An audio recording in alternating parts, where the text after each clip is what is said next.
This week we were on a whirlwind road trip and we successfully entertained our toddlers for 9 hours straight without using any screens. In this video I'm going to share what we did with all that time, the system I used that kept our car clean the whole way, and how we avoided stopping at every drive-thru we saw.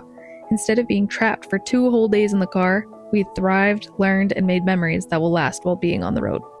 The key to this road trip experience was leaning into the fact that I would have their full undivided attention for hours on end. Usually, I try to kill the time so I can read or do my math puzzles. This time, I decided I'm going to think of ways that I can use their attention and eagerness for entertainment to my advantage.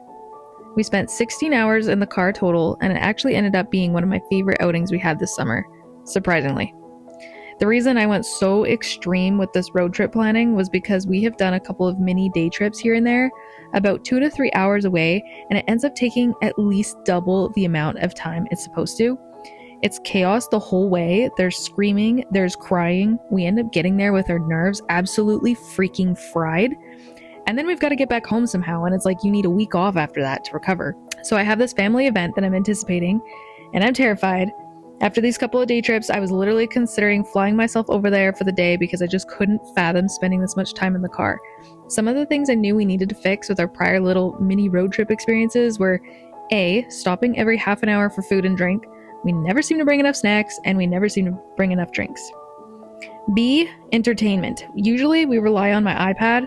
I have one kid that's front-facing and one kid that's rear-facing right now in the car, and so they can't really share the one iPad, and they just start screaming about it. We end up stopping at every mall we see to buy more toys, or more books, or whatever we're hoping will be the magic cure to boredom, and we end up spending a ton of money on entertainment and food. C, the mess. The backseat is usually a dumpster fire by the time we get to our destination, and it makes our activities so much harder to enjoy when you are scrambling, trying to find something under the piles of half-eaten food, toys, books, and whatever else my kids have tossed into the abyss. So, the first problem we solved was the food one, using Snackle boxes and iced tea. I bought the Snackle boxes at Winners for like $6 each, and I like that they only had 6 compartments each because usually the Snackle boxes I see have like 12 compartments, and I'm never buying enough snacks to have a huge variety like that. It's not going to happen. So I also like the small size of them overall. Nice and handy to throw into the diaper bag. We went to our cheapest grocery store and loaded up on a bunch of easy to pack snack foods, as well as some granola bars, which I split in half and put inside. And I also did some dried fruits for variety. My 1-year-old has a mirror, so I'm always checking on her while she's eating to make sure she's not choking. So for the first couple of days, we also had a cooler with some fresh food in there as well.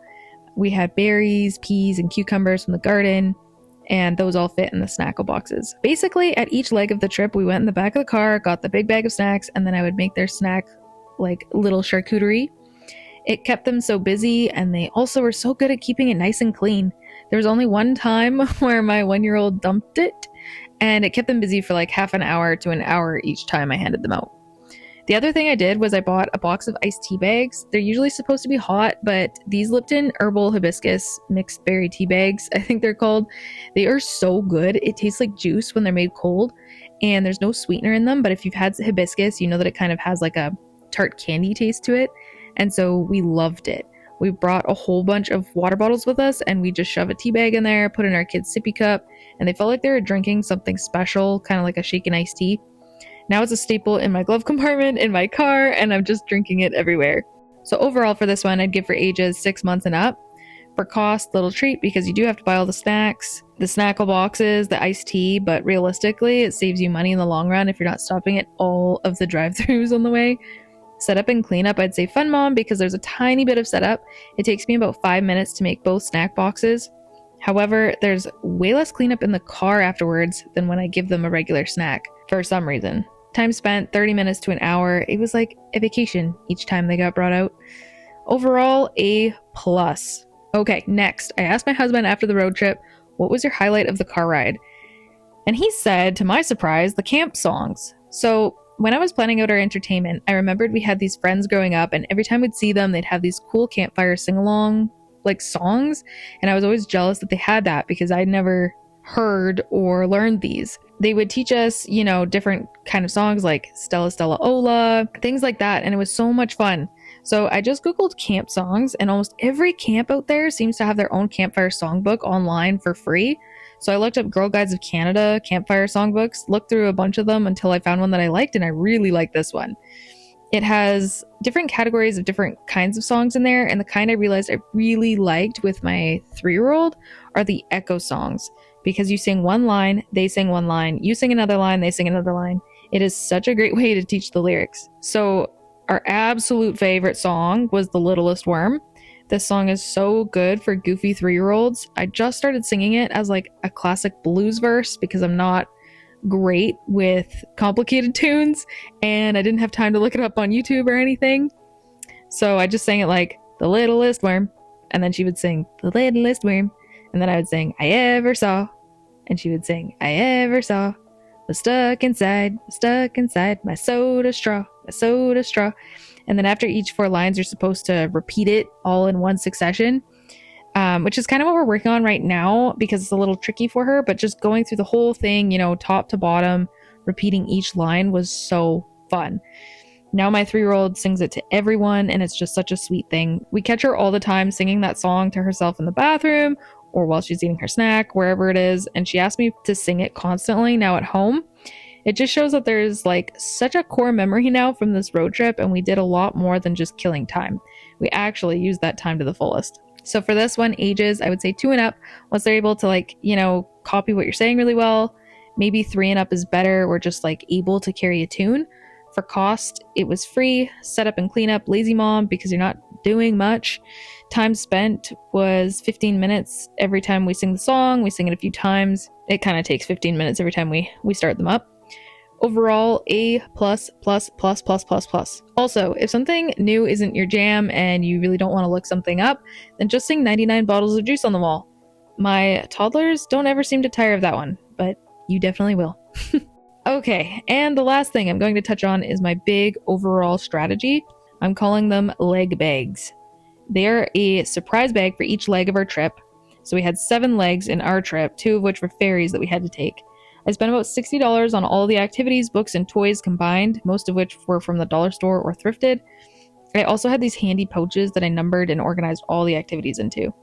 I'm going to put on the screen what we had put in each leg bag. I tried to have an activity for the 3-year-old and an activity for the 1-year-old for each kind of like section, so no one was left out. I also scored a big bag of tiny books at the thrift shop for $1, so you don't have to spend tons of money to get a big pile of new reading material. You could go to the library or go to a used bookstore. So I do want to go over the backups I had in case like one of my bags just wasn't hitting right for them. I had the iPad with some shows downloaded, which we used I think a little bit on the way back because my kids both got sick. And then the Yoda we brought, but we didn't use it. The music on our phones, barely used that. The campfire songs, however, we used those tons. And then giving my 1-year-old a wet wipe.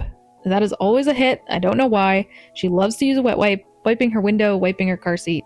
She loves it. Now I'm going to go over 2 of the things that I DIY'd. The first thing was a road scavenger hunt for my 3-year-old. I just found this on Canva. They had a bunch of templates. I edited it a little bit and then I printed it off, put it in a sheet protector, gave her a dry erase marker. It took her about an hour just to do that alone, and now she gets excited whenever she sees something on that list. Even when we're just driving around town, especially the purple car, because that was such a hard one for her to find. And then the other thing I made is little sticker books. So I have these repeating a lot in each leg bag just because I had lots of these and kids can't get enough of stickers. In my craft closet, I have a section where there's just tons of stickers sitting there. So I chopped them up into little mini sticker sheets, and I got my 1-year-old some giant puffy stickers for her just in case she would try to eat them.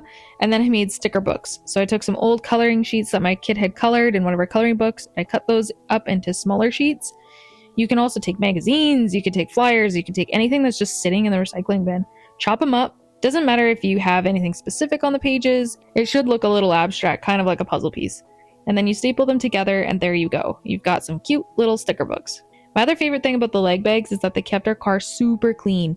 We didn't have a big mess at the end. Every time we stopped, we put the 4 to 8 items back in the leg bag and then we put it in the trunk. We had a diaper box that we put all of the bags in just to store them at the back of the trunk, so it was easy to grab the next one.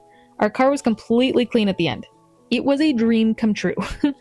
The reason these work so well is it's about keeping things fresh, so having things in there that they haven't seen before and they're excited about each new goodie bag they're about to get. It's kind of like a toy rotation, but it's just one step better because each one is a complete surprise. Back to our activity log. For ages, I would say any ages. For cost, it could be a splurge, a little treat for free. It depends how far you want to go with this. I leaned more towards the little treat, like doing dollar store and thrift store stuff, but you could go either or. Setup and cleanup, again, it could be super mom, could be fun mom, but either way, it's so that you can be a lazy mom in the car. Time spent, you can make infinite leg bags, so infinite amount of time. And overall, I would give this one a solid A. So then for a couple of books that we did in the car, we had Barnaby. We got this one from the library, so I didn't know it was such a big deal, but then when I was in chapters, I saw that it was a Heather's pick, so I guess maybe it is, getting popular. My first reaction was, oh boy, is this one thick. It has so many pages, and I cringed when my 3-year-old brought it to me in the library. I told her, okay, we'll probably read this once when we have a fair amount of time on our hands. When I started reading it, I really liked it. It's got lots of dry humor in it. It's over dramatic. It's cute. It's mostly pictures, so it actually didn't take long to get through it at all. We ended up reading it 10 times or so.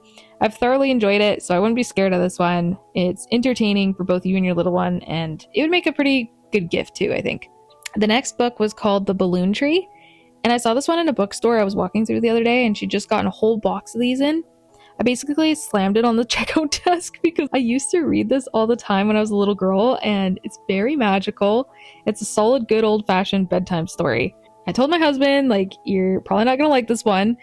In the car, I was reading it out loud, and he was like, hey, this is actually really cute. It's because it's set in medieval times, so there's kings and I think knights. And there's a wizard and magic and an evil archduke and, of course, the little princess. The illustrations are amazing. The author spent so much time on it. Every time you look at a page, you see something else that you hadn't seen before. And I just love this one. I know that I remembered it, so I know that my kids will remember it. It's a great way to end the night. That's our road trip success story with toddlers. Let me know if you have any other activities that your kids love to do on the road. Thanks for being here. See you next week with more things that may or may not work.